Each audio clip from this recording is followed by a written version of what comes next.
What's up, everybody? You already know what's going down. It's another podcast, Horns Down Podcast, Sooners 360, Hall of Fame College Football Podcast with Jason and the coach.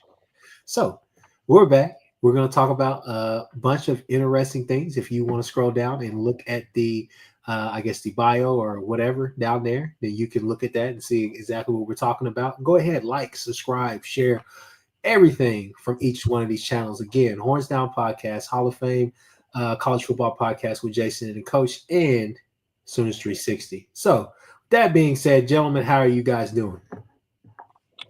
Fantastic. Doing pretty good. Doing good, doing good.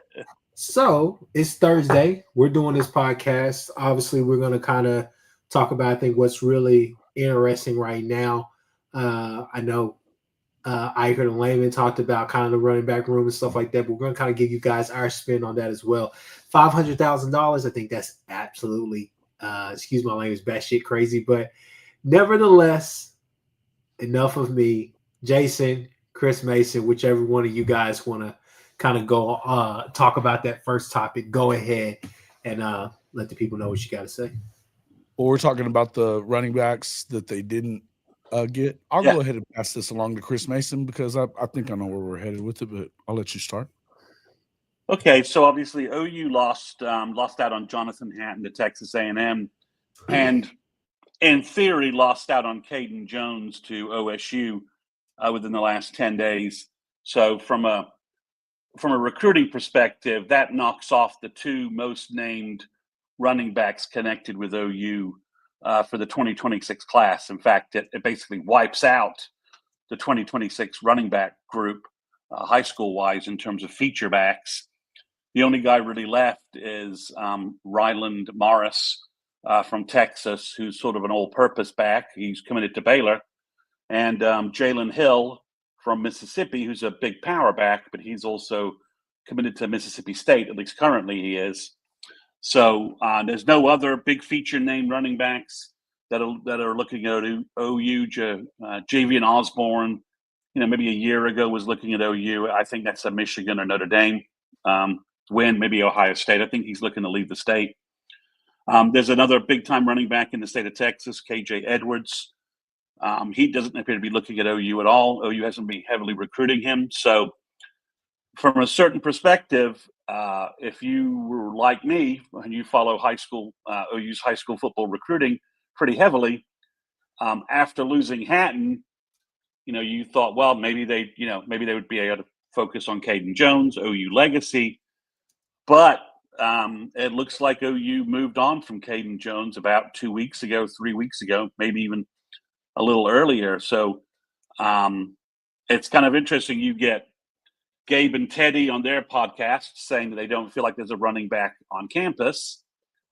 And then you have OU walking away from their two running backs. The Hatton situation, I think, just to give it a little clarity, DeMarco won that recruiting from a regular recruiting standpoint. Okay, he got OU back involved. He was prepared. I think Hatton was prepared to verbal back to OU, and A&M just basically came over the top with basically whatever OU was willing to pay Hatton. They went 2 to 3x times whatever OU was willing to do. And again, was something we'll get deeper into, whether it's Nagy alone making that decision or Nagy advising Brent. OU just didn't match the NIL offer. They stood pat and lost Hatton, who I think he's a top 100 back. I think he's I don't know. We listened to Gabe and Teddy, their view on what a feature back is, or a difference making running back. It was kind of interesting from their perspective. But OU obviously feels like Hatton, they have a value number for Hatton, and they're going to stick with that. And whether that's coming from Nagy in conjunction with his new, assistant GM and Brent and DeMarco, either way, OU felt like they didn't want to match. And it doesn't sound like OU felt like the number on Aydin Jones was also getting away from whatever number they were willing to go with Aydin Jones. Yep. That first Kansas, then Vanderbilt, then Ohio, then Oklahoma State sort of went with a number, and OU's like, yeah, we're not willing to compete at that number. So high school recruiting is back to basically zero. And I'm starting to wonder if OU will even sign a feature back for 2026, which is interesting based upon the Scoop podcast is I just listened to that a little bit earlier, and and George Stoya, who seems pretty connected to the OU program in terms of things portal wise, was talking about OU looking for a portal running back. So I just think it's an interesting. This also fits in with something, a bigger topic for us to kind of, dwell and chew on today is, I've heard from some different sources that, that Nagy and coordinating with Brent and obviously the coaches, that we may not see top 10. I think the logical consequence is that Nagy he's just not going to pay any attention to what's going on with the recruiting services. So we may see OU sign the guys Nagy wants from his perspective, and the recruiting services could have very different opinions to the point where, maybe we're seeing the end of top 10 kind of recruiting classes, unless the recruiting services Whoa. Hold on. You're saying obviously stop unless the recruiting services obviously look at what Nagy's doing and decide to just bump up the kids that OU's offering. Yeah, and that's where, I mean, if we're going to really sit here and act like what Jim Nagy is and doesn't matter in the grand scheme of things of the recruiting services, is if that's what we're going to do, I think that everybody has fallen off the damn rails, because the recruiting services, they need to adjust anyway. They've been needing to adjust anyway for a while now. It's not a complete science. I talk about this all the time. We've been talking about this. Yeah, we have been. Yeah, and so there's a lot of guys out there. Look, do you want to get a guy like Jones because of him being a legacy guy? Sure, if you can, and it's within your budget. But we are now in a time where they are going to a flat-out NFL model, which means that you have values placed on every position. The number one position in college football is not running back. Especially if you're wanting to win national championships, you need to make sure that the best places that you load up on are in the trenches. Yes, skill guys. If you look at the NFL model, though, they value receivers by like twice as much as they value running backs. If you look at what the numbers are and what they pay salary-wise to those guys, it's not even close. So they're after the guys that they believe are going to help them win national championships, and we know as well as anybody that that's in the trenches. That's on defense. That's going to be at your quarterback position and at running back and at receiver. But the running backs that you have in the room, yeah, you've got a bunch of guys that you don't have a ton of experience. The experience that you have some injuries, but the guys that you have in the room this year right now are absolutely worthy of, having an opportunity to go ahead and get it done. Whoever it is that in this recruiting class that we get isn't going to come onto this team until 2026 anyway. But I would tell you that if you missed on Hatton and you missed on this guy and that guy and this guy and that guy, what about that guy J.J. Hill out of Mississippi that we know is a X-Rob type of guy, maybe even a little bit more speed, right? Same size, big guy. There's guys out there that know they may not be 4 or 5 stars according to On3 or 247. That doesn't mean they're not worthy of playing on a team like Oklahoma. But I think one thing, if I may just jump in here, I think one thing to say is that if there's any staff that this will gel quickly with, it would be this staff here. Because I think these staffs are – I think the staff that we have, granted, maybe not the result that we always want, but they get the most out of these guys, whether it's portal, whether it's, guys that they're trying to usher into the program. That's what I was saying. I think that they already identified the guys they think are good, not just who 247 or On3 likes. No, exactly. And I mean, that's the thing. They do evaluations, year out. But now I think it makes it easier for them to pinpoint guys. And the biggest thing is that you got to remember the type of, I always give them a shout out, but Ty Hayes, shout out to our friend Ty Hayes, Around the Table Sports. But what, Ty would always say in his early videos and when he would do videos with all of us is, hey, I love Venables as a recruiter. I love Bates as a recruiter because they don't have to get a guy that's just a finished product from high school at that D-line position, at that DN position, at different positions on that defense. They go out there and they get freaks. They go out there and get freak athletes, and they teach them basically how to play the college game, how to maneuver around in this defense and go do what they do. So, I mean, I think that the development is there. We just have to see it. I think a lot of OU fans are just like, hey, we need to see it all come together, right? That's the reason why this season is really important. But yeah, go ahead. I wanted to just jump in and say I didn't watch that episode, but I was surprised to hear that they would say that there's not a guy in the running back room it's a featured back in college football. To me, it makes almost no sense that they would have said that. I don't understand that. It was a weird episode because basically they sort of constructed a straw man. Basically, they started by saying, OU needs to get a difference maker in the portal at running back. That's our running back room review. And then they talked about that for 20 minutes, and they finally talked about the running backs in the room. And kind of, well, it's like, well, why are you even bothering talking about them? You already told us in the first. You know what I'm saying? It's like you say, well, these guys suck. And then you get around and say, well, why do they suck? And you say, well, they suck because I said they suck. It was weird, but I do. I'm usually all the way in with those two guys, and I can't even imagine that that's the conversation that they had. Well, it was. I mean, it basically, cascaded across the internet. Everybody pretty much in different pods talked about it. So it's interesting. So one of the comments they made, which aligns with maybe the running back recruiting situation, is they felt like OU needed to go get a difference-making running back in the spring portal. And if you use that money in the spring portal, then maybe you don't have that money for the 2026 class, so to speak, although I don't really know how they do that budget and how they budget the two different areas and all that. But I was just a little taken back by them feeling like that running back was the number one spring portal need. And they said that.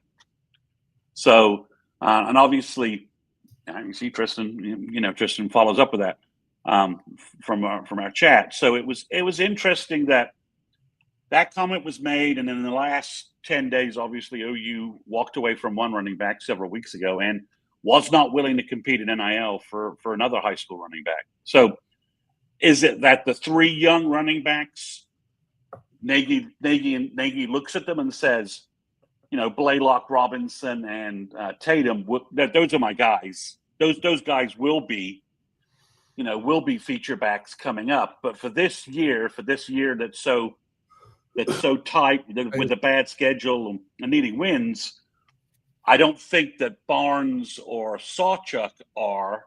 Now that I would agree with. That I can agree with. And I need to go get. We need to go get an elite guy, and I think we have to. Part of my problem is, well, who's a difference maker at running back? And not to disagree with Gabe and Teddy too much, but they were rattling off some players, and I'm like, well, that guy's not a difference. They were saying some running backs in the SEC, like, well, Bama has a difference maker at running back. I'm like, well, I didn't see one last year. Wait, who was he? I didn't see him. Yeah, Missouri didn't have one last year. He played quarterback for him. I think that's who they.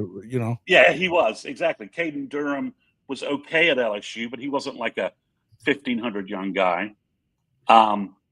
So it was a little interesting, but I'm also wondering, what do you define as a difference maker from the portal if we were even going to even grab a guy? And they said someone who had like 1,200, 1,300 yards rushing last year, and I'm like, and that guy's just going to be in the portal for OU to grab, and how much is that going to cost? Hey, are there any of those guys out there? I don't even know who those do. Who would that guy be? Who's the best returning running back in college football? I don't know. Yeah, exactly. I don't know any of those guys. I'm just really thinking. I'm not thinking of any guys that had 1,200 or 1,300 yards that are even back.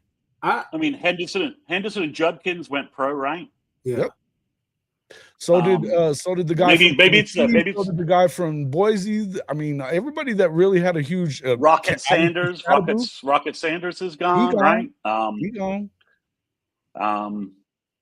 And maybe it's the guys at Penn State, the duo who I think now returned. they're both coming back. Yeah, and they're both good. They're good running backs. So I don't know that I would ever trade one of them for Joe Mixon.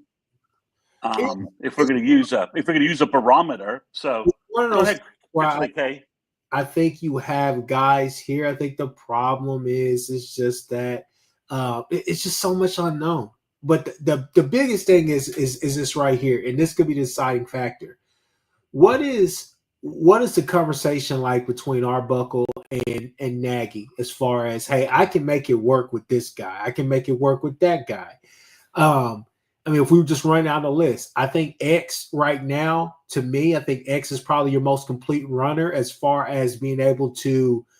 The vision is there, the vision is there, the footwork, all the rest of that stuff, the speed, the burst, the confidence, that's there. Probably your most complete back right now. I think behind him, sorry people, but I'm putting Tatum. I saw some things from Tatum last year. I'm like, he flashes off the screen. It's just the fact that he can't hold on to the damn. He's got to hold on to the football. We all know that that's a fumble thing, but that's that and the fact that DeMarco wasn't going to, until he was the best blocker in the world, he didn't appear to want to play him. But yet, I mean, I go back to the Navy game and that last play for the two. I mean, I don't know why you had Sawchuk in there instead of Xavier Robinson. No, that too. But speaking of that, then I mean, honestly, it's kind of a toss-up who you put next as far as Sawchuk or Borns, because we all know Borns is a hard runner. Borns is going to be able to do good things. I still question the vision. I still question, is he? I mean, what is he doing out there? Because sometimes he's just running to the back of blockers. He's just running into basically the tackle area. But then you look now. Before he got hurt, I mean, with the old, I mean, it's like we had flashes of Ole Miss. That's another issue. And that's the other issue is, so I think you're right on Barnes. I mean, I think he was showing more wiggle and more vision in the Ole Miss game and the main game, which, I'm not really sure how much you put on into that, but he was showing more stuff, regardless of who he was playing, before he got hurt at the end of last year than he had previously. So I was like, okay, maybe some things are starting to click, but then again, he got hurt again, and that's now 2 years in a row where he's just not available. Yeah, but the same, and that's a perfect segue into the next running back, Sawchuk. To me, this offense probably fits Sawchuk really well just because of the intangibles that he has. But like I've said again and again and again and again, and I'll say it now, somebody's got to tell him, you're not Kennedy Brooks, you're Gavin Sawchuk. Hit the hole, let's go. But hell, even Kennedy Brooks in his year with Kyler, that's all that he did. That was the biggest difference between him and Trey Sermon. Trey Sermon liked to dance back there in the backfield. He would see the hole and he's gone. So I mean, it's just one of those things where you're like, hey, I get that you want to be patient and everything, but you gotta figure it out. Which I think that your offensive line is going to be better than last year, regardless of what the line looks like this year. And then obviously you got Torrey Blaylock, who is kind of maybe the unknown, but he's holding. I think Jason is restating the Bills Parcells maxim: the best ability is availability. Yeah, got Ryman Lemmy, Jeremiah Love. He said Jeremiah. Okay. Yeah, pretty sure okay, I agree. Yeah. Percent. Yeah. Marion Hampton at North Carolina. Yeah, he's gone. He's in the pros. I'm pretty sure he's in the pros. Maybe I'm right. Maybe I'm confusing him with the Tennessee guy. But Bill Belichick's going to lose a running back? Give me a break. Belichick's going to run the ball left and right if that guy is that good. So, I think you're right, Kchris, that, I think the two veteran backs have showed you enough that you can't rely on them. Yeah. I think X-Rob has shown. I mean, but again, we haven't heard anything about the running backs really this spring, have we? From all the flashes that we're hearing Giovanni Gibson. We're hearing a lot about the D-line. We're hearing about wide receivers and Mateer, but we're not hearing. Right, because they didn't do anything. I think it might be part of that, might be the fact that you didn't have a quarterback that would throw the ball down the field. You didn't have receivers available, availability. There's that word again. So I think that could be the reason why you're hearing a lot of that stuff. And maybe the 15 minutes that the media is getting, they're not running the ball a whole lot so far. I don't know. Yeah, but we're not hearing anything behind. They are supposed to have a scrimmage coming up, so maybe we'll hear something more about a running back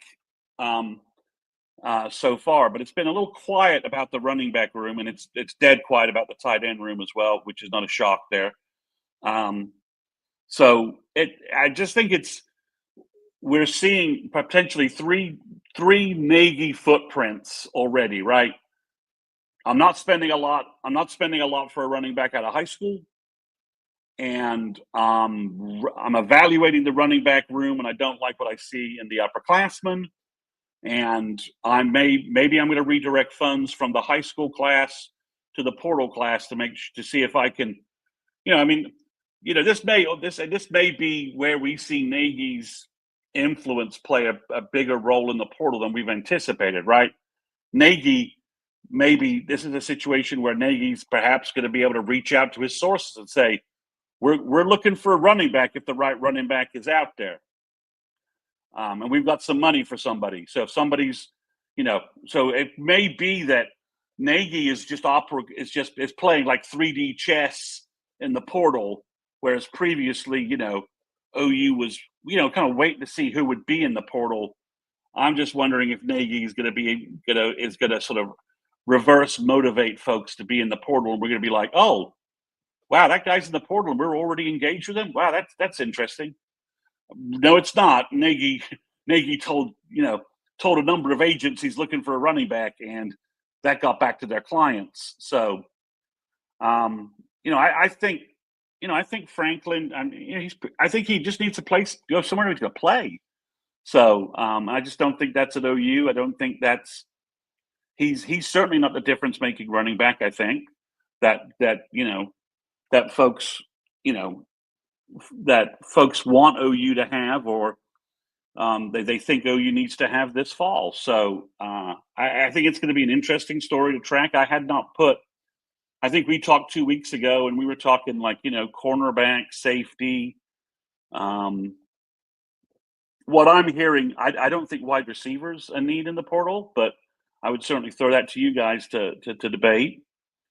But I hadn't. I mean, I was pretty sure that if you gave me a set of money, I would take a corner with some experience if he was available, but with a little height, someone to offset to Eli Bowen's lack of verticality. Corner, linebacker, possibly. Yep. I could give a crap about running back right now. I'm going to tell you, I just don't see that this is. Well, I'm hearing really good. I mean, James Nesta and Tyler Hamer apparently having good springs, really good springs. So your depth at linebacker is a little bit more than you thought. So yeah. let me go ahead and open this one up right here. This can of worms. Shout out to Topher. Shout out to all the guys, especially the Discord guys. But he said I would still take one more wide receiver. So. Got to bring up this point. So me and my uncle been talking about this for the last couple of weeks. Every Saturday is what he starts every OU conversation with. He's like, I would still take one more wide receiver. Why? Because I think we all still feel confident about what we got in Burks. I think we're starting to feel more and more confident about Javonte Gibson maybe being that guy. Maybe the numbers actually will match the production that he could do here, and it will translate to at this level. I think Satania, I think people are excited about him.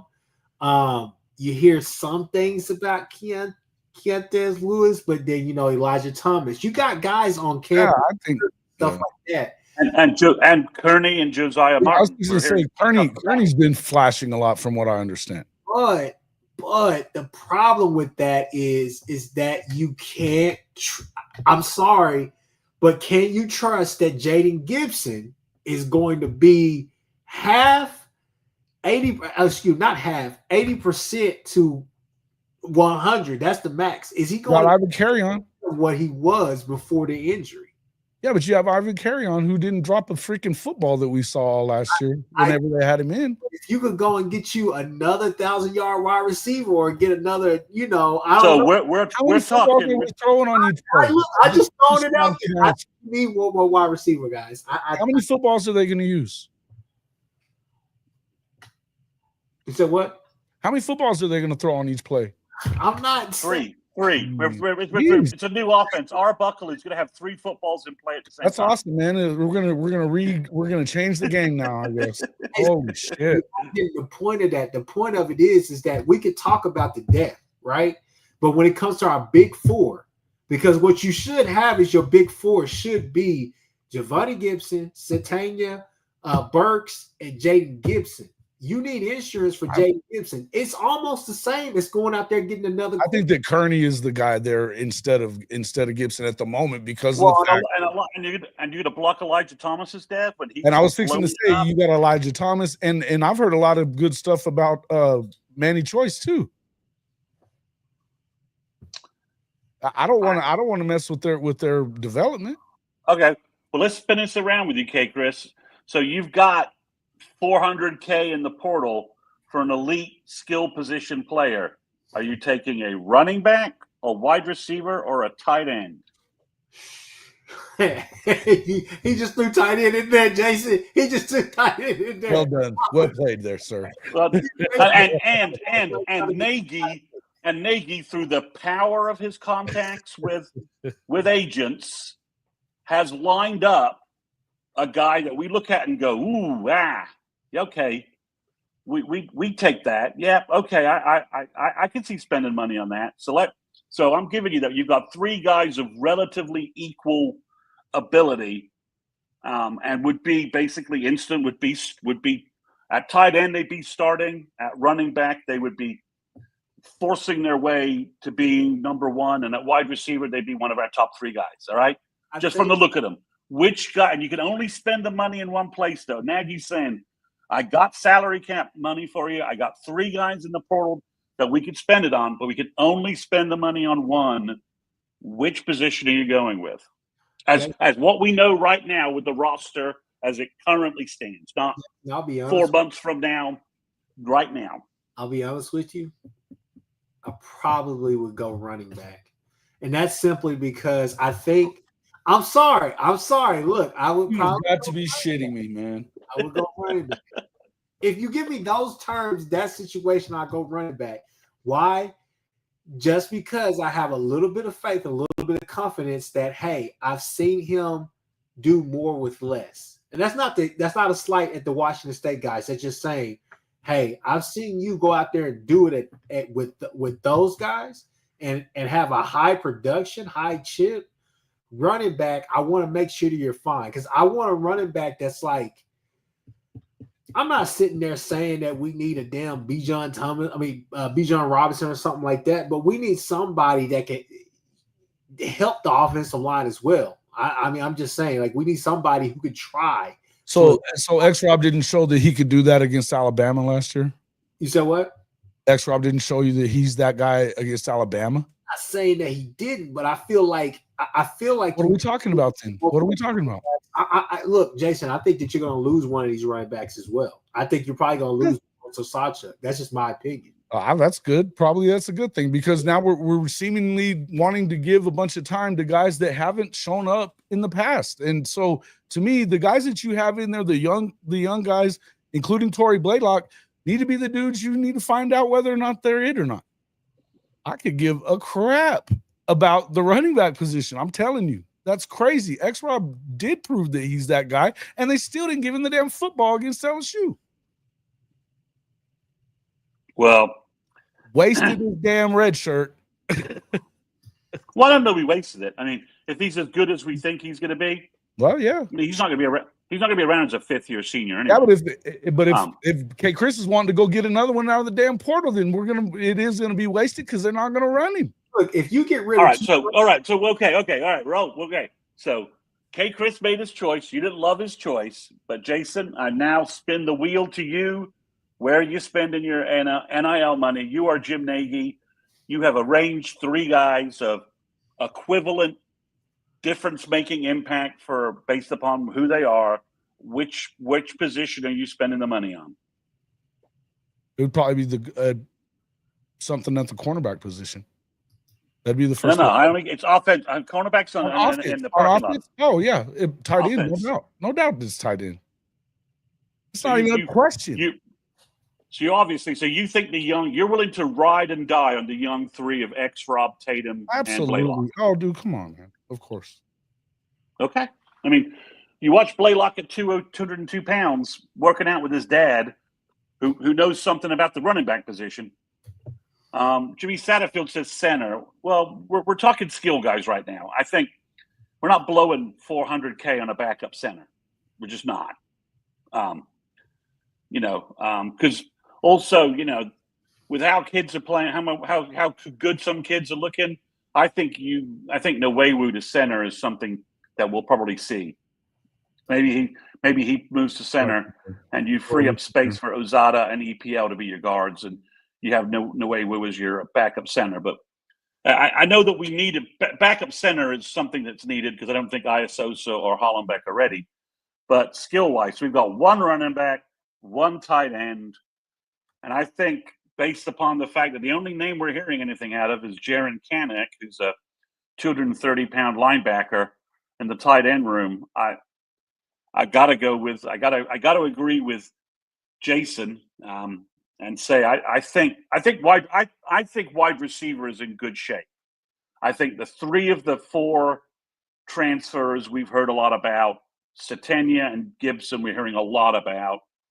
Kearney's playing well. Burks is almost like Burks is hurt, and then you watch Burks working out with Mateer and Gibson, and he didn't look hurt at all. Did he? Want him getting hit is what it is. They don't want him getting hit.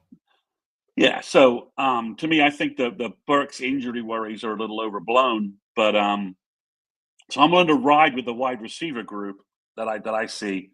But it's just the tight end group. I think if again. My main concern is though that I'm setting up a false argument that you're going to find that there'll be a wide receiver or a running back that could really help in the portal. I just don't know how Nagy finds a tight end. I just don't. I think it's a much smaller pool of skill guys, and finding a tight end I think is going to be extremely difficult, especially with Joe John Finley's development history hanging around. Around like an ant. In the comments right there. Is it hanging around like an anchor problem, or is it a Joe John Finley problem? We don't have enough. Whereas the DeMarco argument, at least DeMarco had 3 years of productive running backs with Stevenson, Brooks, and is it Eric Clay? Is that right? No, is that right? Eric Gray. Eric Gray. Sorry. At least DeMarco has those 3 guys in the bank. He's in terms of credit. And 23 was obviously kind of a mess because of injuries, and 24 was I'm giving DeMarco and Emmett Jones and Bill kind of mulligans. Soon the Cowboys has an interesting idea. So you I don't know the Decorians. I don't think he's that good, but I prefer to tamper with a guy who's 6'3", 215 pounds, and plays in Columbus. And Columbus, he's in Columbus. We're gonna go that route. Yeah. So I do think I set up a kind of a false argument for us because I do think we'll see. There'll be guys at running back. Maybe there'll be definitely guys at wide receiver because there's just so much wide receiver talent. But at tight end, I'm just not sure. I'm just not sure how. I'd love that Nagy's got like 4 tight ends in his book that he was tracking for last year, for next year's draft, that are at some small school that he can get some agents on the line and get some guys in the portal.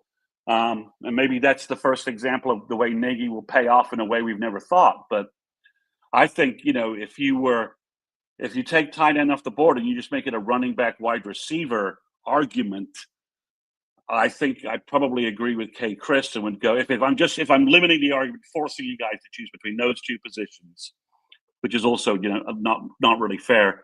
I think if we're talking about running back in those 2 positions, would it be running back or receiver? I guess 6 in one and half a dozen in the other. I think they're I guess fine it would at almost. receiver. I think they're fine at receiver. I think they're fine at running back. But yeah, okay. If we're gonna play the hypotheticals and that's what we're gonna do, it's either one or the other. Then yes, go with running back. That would be what you would do. Yes. If I'm constructing, it's not receiver for me. It's not receiver for me. I don't think so either, because and maybe I trust Emmett Jones more than DeMarco at this point as a college coach. I'm we've gone back and forth with me saying I think DeMarco belongs in the pros.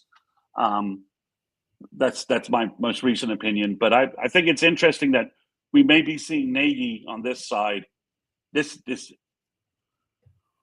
and as I said with recruiting, again we may see OU. I think the running back situation I use this really poor example that Nagy is he's a little bit like, hey, we're rushing down to the altar with these guys, and I really haven't had a chance to evaluate the whole running back group. Maybe I take a pass on the running back group for 26 until my full scouting staff is in place for 27, because, obviously Jason talked to Stevens kid from Mississippi, right? That you talked to last week? Yeah. Yes. And there's obviously other running backs in play. Yes. Michael Stevens. So I just wonder if part of what we're seeing is Nagy basically at running back saying, I'm not in a rush to go to the altar with any of these guys. I'd rather spend the money on a proven commodity that I've got. I've got 4 guys I know that I can convince to get in the portal already, because I know these are guys I were planning to invite to the Senior Bowl next year. And then Nagy's saying, I'd like to push off the running back value quotient until 2027 when my full staff is in place to scout, evaluate, and provide the proper opinions to whoever is the running back coach. Let me jump in here, guys. Let's go back through some of the comments. Topher B said if it's a difference maker, he would want a tight end. Ung said tight end. Let's see. Stop that said tight end. Ung said tight end. Let's see. Looks like a lot of people are saying tight end just in that situation. Looks like you're limiting us to one of 3 skill positions, Yeah. So the Cowboys. And I'm not only doing that because of the context of losing the recruits, right? And the depth we have, and like I said, I was expecting to hear a running back review from Gabe and Teddy, and the first comment they make, right out the gate, we need a different running back. It's like, okay, can't you guys at least talk about the guys a little bit? And they were like, nope. And they, where they're hearing that from. They're the only guys who do get a behind the curtain view at practice, right? We know that they get to watch actual practice, not just the media session. At least that's been my estimation. So I think defensively is a different discussion. I mean, I think we know what we're hearing. I mean, we talk about cornerback, and then a lot of the player interviews to this week, everyone's talking up Cortland Guillory left and right.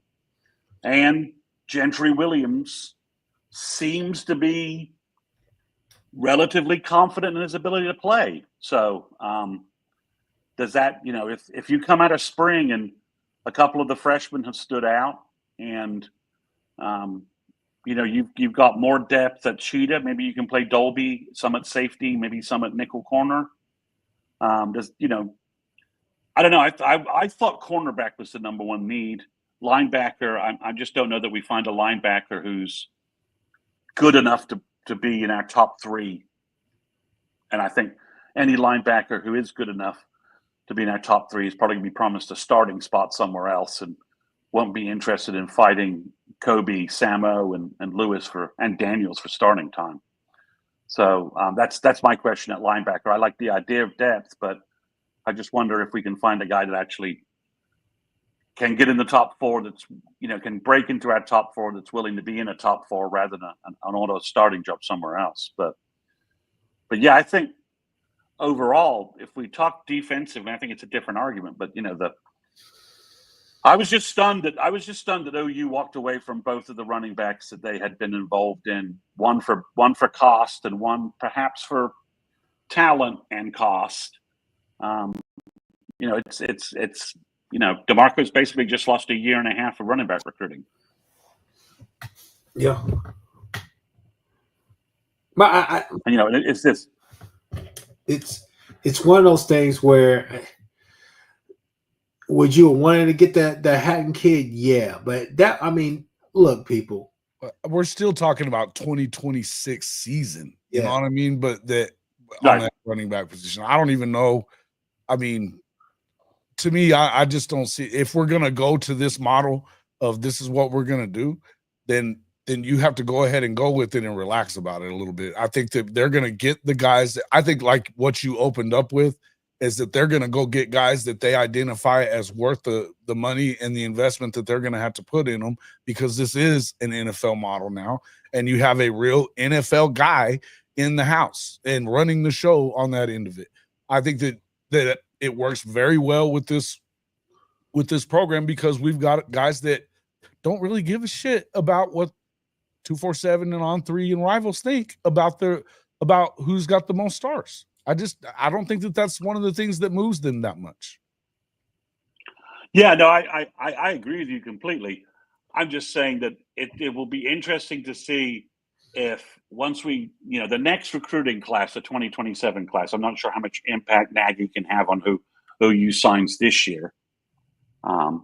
Maybe he will have, or maybe I'll be surprised by the time December rolls around and we'll see what's actually in the class. But I do think the comment made to me was like, just recruiting rankings are going to, less and less. So, if OU's not got a top 10 class, don't freak out. But we'll have the guys that Nagy exactly wants in the class in coordination with Brent Venables. And obviously, some of those guys, back in the day, Bob made, a living off 3-stars becoming, All-Americans and stuff like that, all the way back to Derek Strait and Jeremy Beal and Teddy Lehman, to use another name, who wasn't wasn't much of a name of anything. Sure wasn't. So it'll be interesting to see if when OU goes down this path, do the recruiting services start to, Nagy offered this guy, we need to pump up his rankings. So we'll see. We'll see if there's going to be 12 months down the line, we have a different effect going on. Because I do think Todd Bates already does some of this, right? And I think Chavis, who, Bates mentors to a heavy degree, has already done this, right? Bates switched to this guy Branch from Pennsylvania at defensive tackle, and then he switched to the big kid from Florida. I believe his name's Brian Davis, if I'm remembering right. So, we saw some switch there. We saw, Chavis focus on Jake Krull and KJ Ford, and not get bogged down with any other defensive ends and just make, focused on those guys. So, the linebacker recruiting is definitely picking up. Dryling's doing a good job there. You can tell that the guys visiting OU and OU making offers, that stuff is starting to look a lot better than the alley stuff that we were dealing with last year.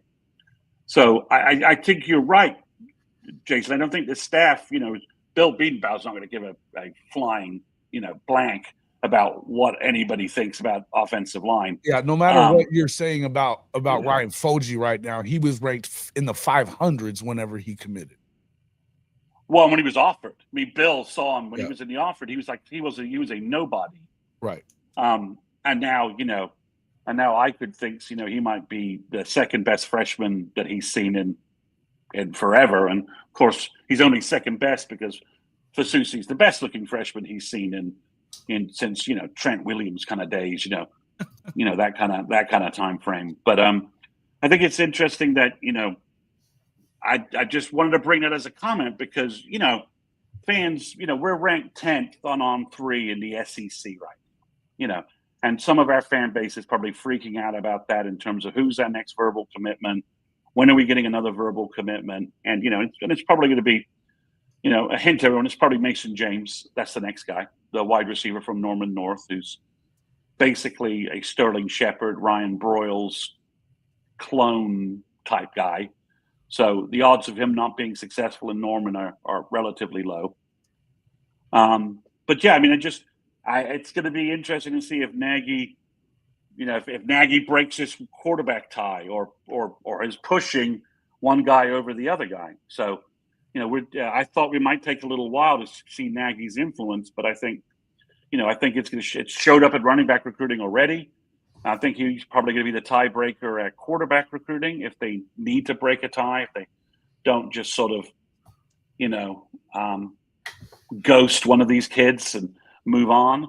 But I didn't anticipate it being this quick and this apparent. I thought that the 26 class would kind of move along and we might see it in 27. But I think it's definitely impacting what's going on. He might as well get his ass to work when we're paying him now. Well, yeah. I mean, I think a lot of the, obviously the schedule is still very daunting, and everyone, I think, and that was a little bit of what Gabe and Teddy was trying to get through, was that they wanted a proven difference maker at running back to handle this upcoming schedule. Well, a quick question for you. I'm going to ask Jason's question because he had it as one of our topics tonight. Does this NFL model, does it clash with what college football currently is right now? It clashes with what college football was. Oh, go ahead. That's what I would think. It clashes with what football was. And I think that, Chris Mason kind of hit the nail on the head when he opened with this, talking about that we're getting away from caring about what 247 on threes and rivals thinks about whether they're worthy, if they've all been to all these camps and they're all 5s and 4s and all that stuff. They all have to have been to their camps. The truth is, there's a lot of guys out there that nobody knows anything about, like Giovanni Gibson, that all of a sudden here he is. And you can tell that, the speed, the ability to get in and out of routes that you've seen from him, whether it was, on his film or not, all that stuff is going to translate to any league, no matter what. When you're 6'2", almost 6'3", running a 4.4, it's probably going to translate when you can get in and out of your routes the way that they do. So, look, that's the way I kind of look at it. Is you're going to have to start embracing the fact that we're going to a model where it's about what your coaches think, what your scouts, which, he's going to have a scouting department. Apparently, you got to go out there and get the guys that you identify as the right dudes. I remember talking or watching, I think it was the Pivot podcast, and they were talking to Nick Saban. And what did he say? He was talking about Bill Belichick, saying, we identify guys based on his method. It was this height, this weight, this kind of speed. That's who we want on our football teams. And we did it the entire time at Alabama. Now, it just so happened that, that all those guys were 4s and 5s and blah, blah, blah, blah, blah. But no matter what, they had look how many of those guys you could change the name all day long, but their guys were always their guys. They were always the same type of dude that did very well playing at Alabama. You're going to see that here too. I just think that it's already been headed in that direction, but I don't think that it's a change from what it's. I think it's what it was, not what it. It's a difference in what it used to be. Yeah, the one thing I do wonder is that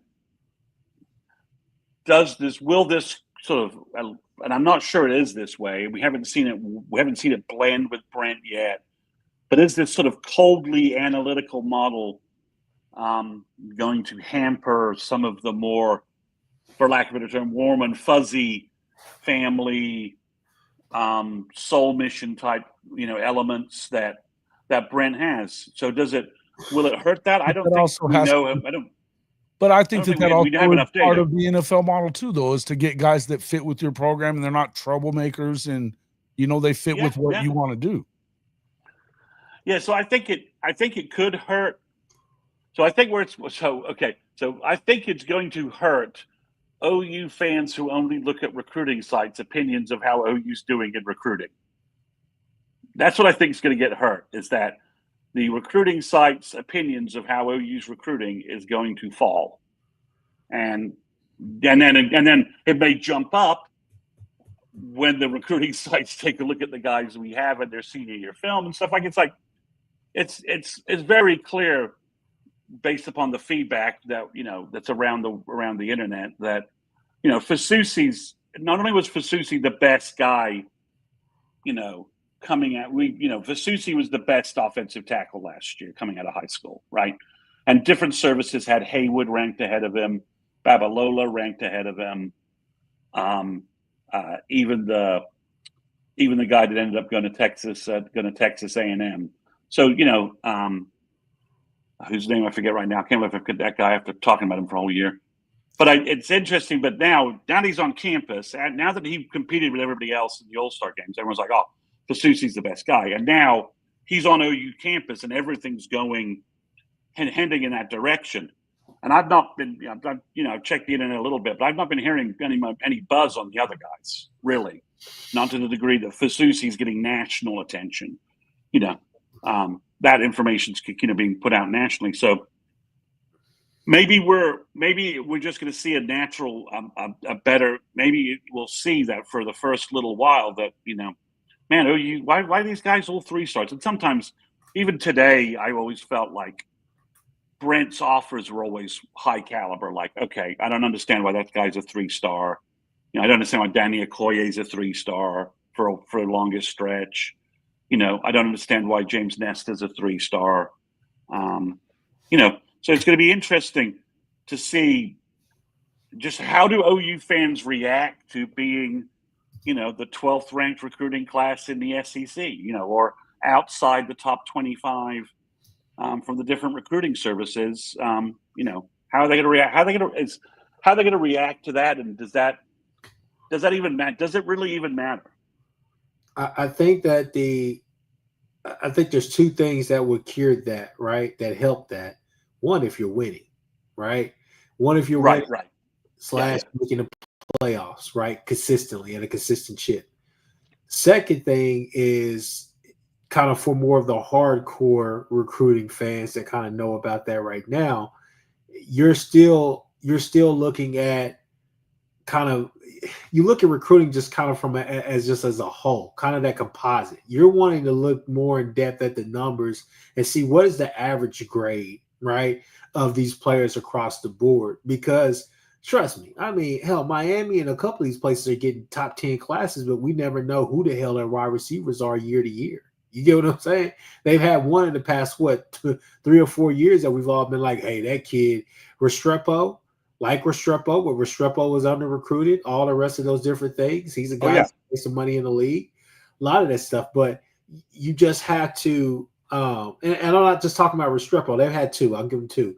But regardless, though, you see some of these guys have these top 10 classes, these top classes, and they're still not able to go out there and do anything with it because at the end of the day, it's all about development. So I think that people will be thoroughly pleased. But it really depends because, like I said, we have the perfect staff for it.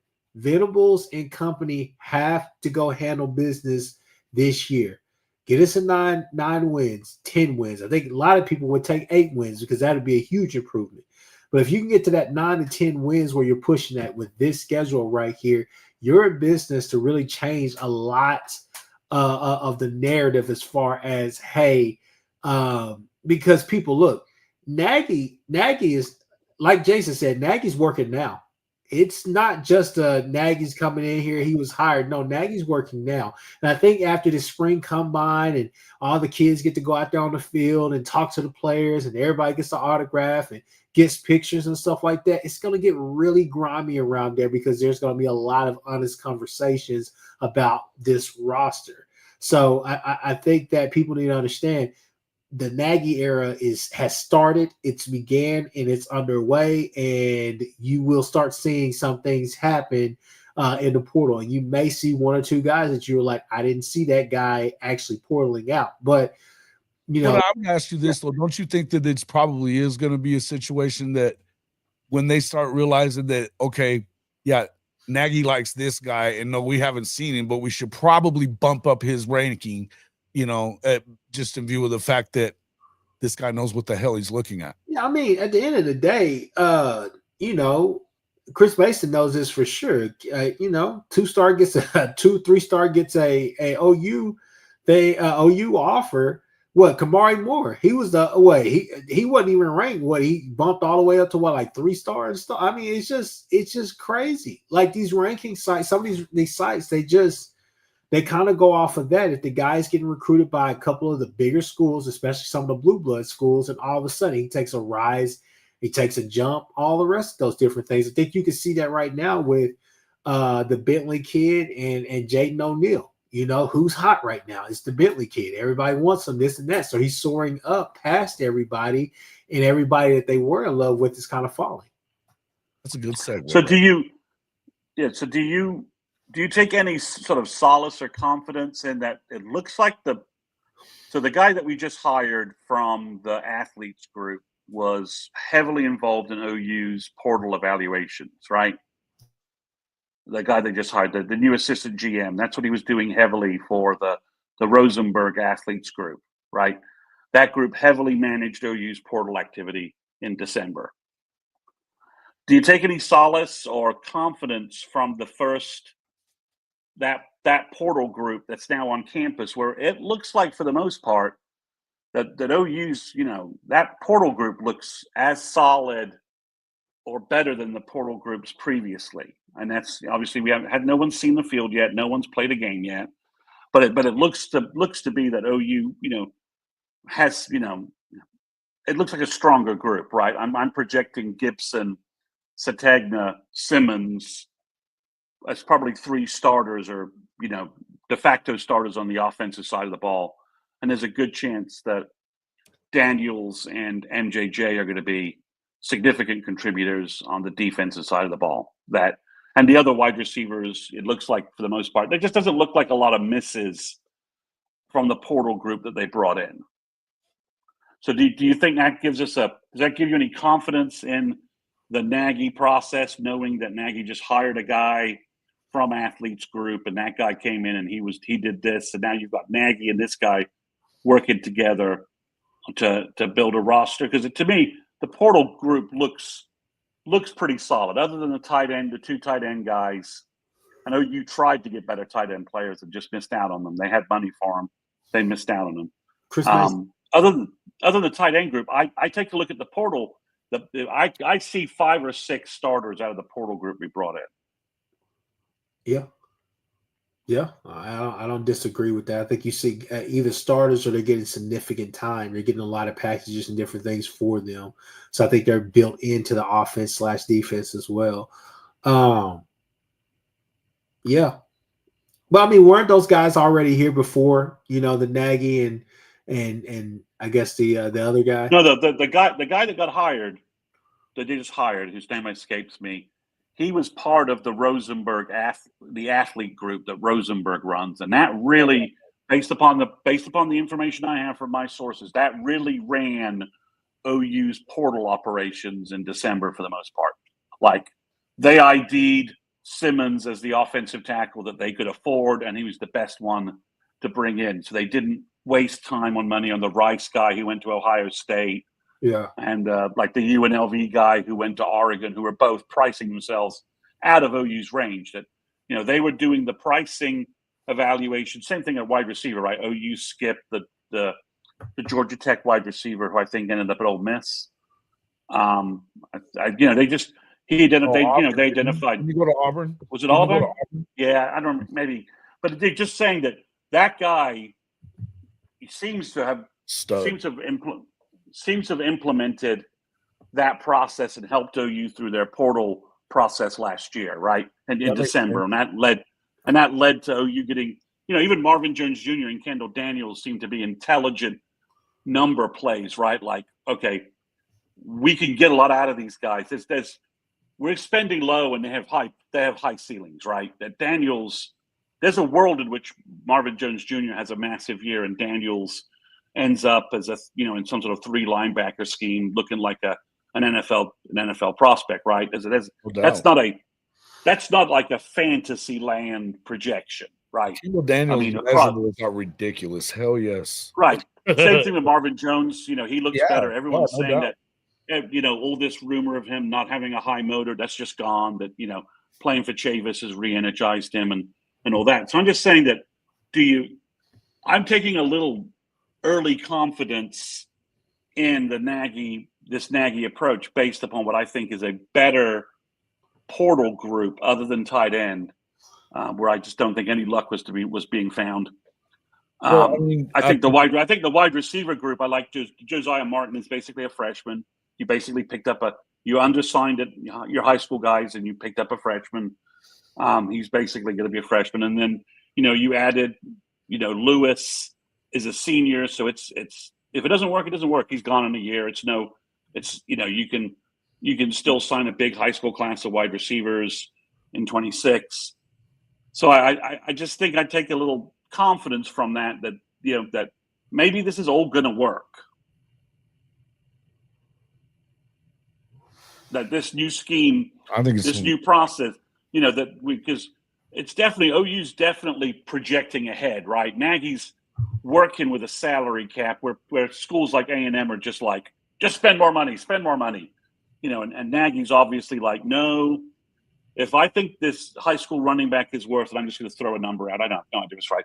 If I think that high school running back is worth $200,000, we're not spending $400,000 on him, right? Sure. Now, there's a hierarchy in what you pay. You know what I mean? Who's right? The guy? But if this elite left tackle wants $1 million and we're paying $800,000, but I think he's this good, then we're going to negotiate to $9 million and try and work the deal. Maybe Bill's won the recruiting battle, right? And if we bridge the distance, we'll close it and save ourselves some salary cap money. Like that's what I think. I think that's sort of where the Fasusi thing, basically, that's what happened. And to cross over Aaliyah Chavez, that also happened. Jenny B won that recruiting battle, style of play, coaching style, team chemistry, all the things Chavez wanted. And then OU came up with enough money that it didn't, the other schools were higher than us, but she wanted to play for Jenny and was able to say, well, OU's so close, I want to go where I want to go. Praise God. I mean, shout out to Jenny B. That's what happened. Shout out to the girls going. I mean, seriously, man, she won that. She won that damn recruiting battle head to head. Beat out South Carolina, LSU, Texas, everybody. She won that recruiting style because kids like playing for her. The transfers are starting to get that message out. Verhulst and Beers are like, telling kids they love playing for her. They like her style of game. Way to go, man. Way to go, Jenny. Shout out to Stevie G right now. I'm sorry. I just had to say that. Shout out to Stevie G. And somebody that finally agreed with Kchris. But it's just, I think we're going to see, it makes me wonder if because this is a pretty big gamble model-wise, right? That OU's jumped into this without a salary cap really being in place yet and managing to a cap to a certain point, showing financial restraint where schools like Ole Miss and A&M, just to use those two, kicking, Florida to a degree. I'm not sure what Ohio State's doing. Miami's obviously spending money like a drunken sailor at Fleet Week, continuing to try and help the worst game day coach in America. But OU's definitely showing financial restraint right now before it's really being applied to anybody else. Sure. And I'm just wondering, it could be a disaster, right? But early signs seem like it seems like it's working. But well, here's what you still got the House settlement coming up. So once that happens, is when this restraint's going to have to be for everybody else anyway. The NIL is going to change things, right? It's having the revenue share at $20.5 million. That's the cost to get in the dance, right? It's your cover charge. Right. NIL is the cream on top of that. Guys, I've been trying to jump in here to say I'm going to do it. Okay, I've talked about it a little bit on this podcast. Chris Mason, I may send some stuff to you over the weekend. I'm going to tell you guys next Wednesday or next Thursday, whenever we do the pod the next time, I'm going to tell you how to fix NIL. I'm going to do it. I've been thinking about this for a while. I'm gonna show. Well, you are a legal mind, so you know. I'm gonna tell you exactly how to do it. There's and I will be the first to admit, talking to my uncle about it, there's some holes in this. So I am willing to collab and take criticism, but I think I have the blueprint, at least the skeletons of that blueprint to basically put together something that would, that could fix NIL as far as we know it.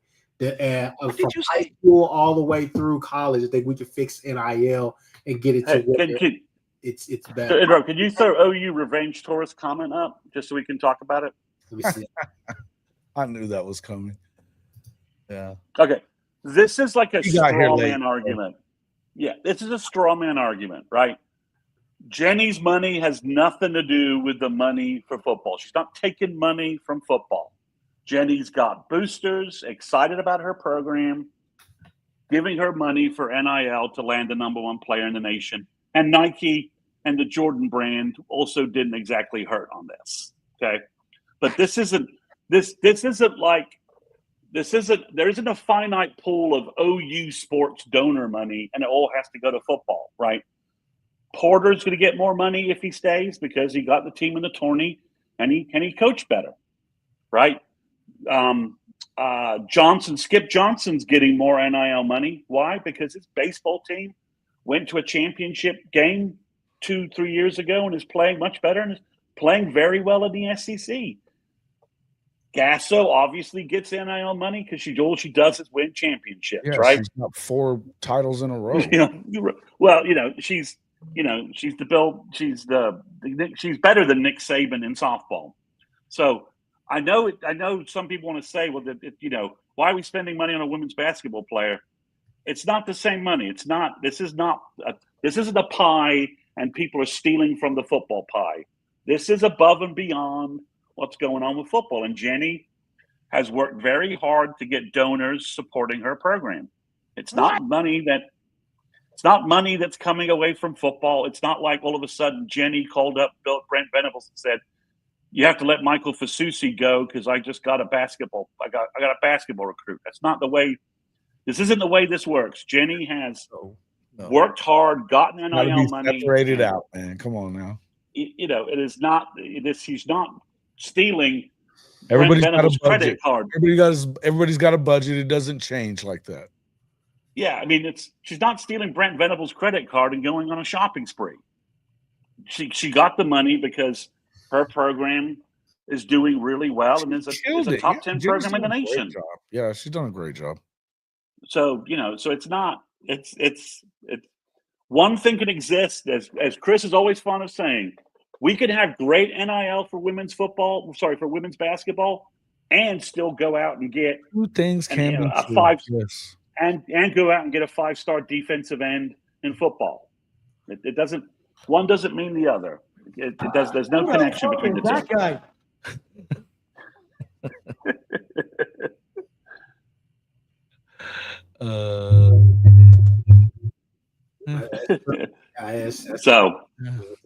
But all right. Well, I gotta bounce, but I'll be interested to punch holes in your NIL plan next week. All right, people. With that being said, we've been on here for about 1 hour and 8 minutes. So next week we'll talk about that. We'll bring you guys some more.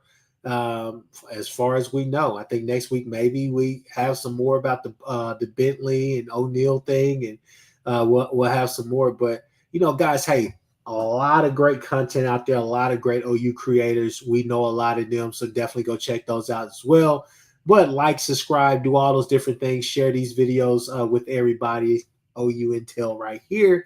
You got Chris with a K with the Horns Down podcast. You got Jason with the Hall of Fame College Football podcast with Coach. Hey, and before you guys run off, just 1 second. Are we not going to bring up the conversation about Bedlam in the springtime?